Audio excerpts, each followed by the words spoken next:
Hi again, folks. Today, this afternoon, we're going to work on a Japanese boxwood. This particular boxwood here is approximately 40 to 45 years old and was collected from a landscape in a house that I used to own.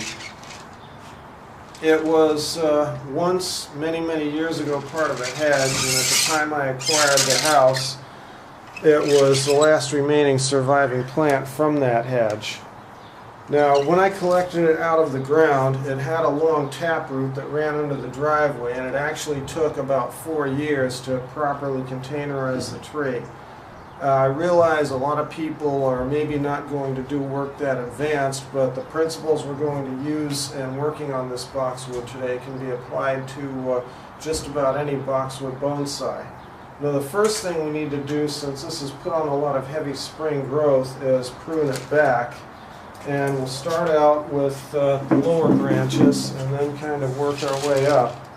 Now, I'm just going to kind of take a look here and try to get a look at the tree's profile and just kind of prune out overgrowth and go back to a shape that it has already been established in for quite a few years.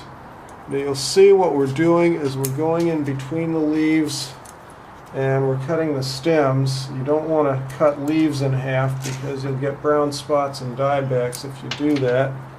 And we're just going to carefully getting the growth, and that will allow new growth to come out at the previous leaf nodes. Now, this end of this branch is about right for length. Now, I would leave some long growth on the end of the branch if I thought the branch needed to get longer. And this we're going to leave for right now because we're going to wire it down later in order to fill in a bit of a bare spot here. We will take off some down-hanging growth and then we'll move up and on to the next branch. Now, I'm going to work on the smaller of the tree's two trunks first, and then after that we'll go into the larger one.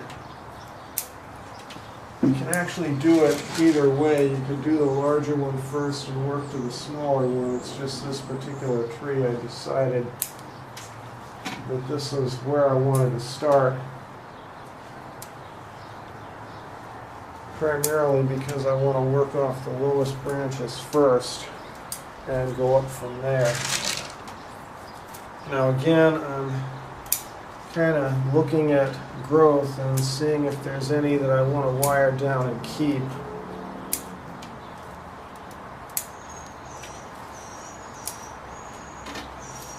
And I'm getting close to where I want to be with the smaller trunk here. Now, I'm also going in and getting any growth that's obscuring visibility of trunk and major branches, because this tree does have quite a bit of really interesting structure to it.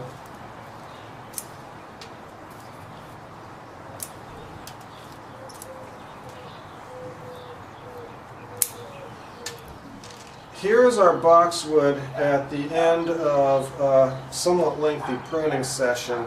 Originally, I thought I was going to have to do a good bit of wiring after I pruned it, but as it turned out, the necessary wiring was quite minimal. And that's actually a good thing because boxwoods generally don't respond well to wiring.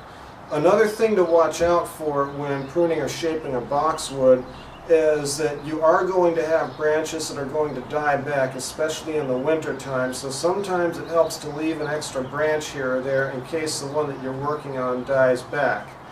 But anyway, we'll do a slow 360 rotation of the tree again, and you'll see what we've done with it. Another thing, and I want to point this out close up here, is this is a boxwood fruit right here at the end of this branch, and in the early spring these will make a lot of flowers and fruit. You want to remove these when you work on the tree. Just twist it off like this, and here's two more up here, because these will suck energy out of the tree and prevent it from putting on foliage.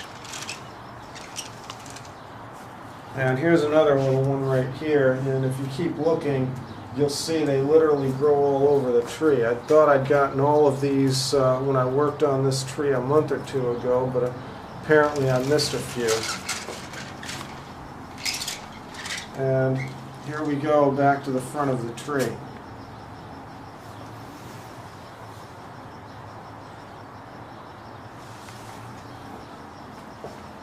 Thank you for watching, folks.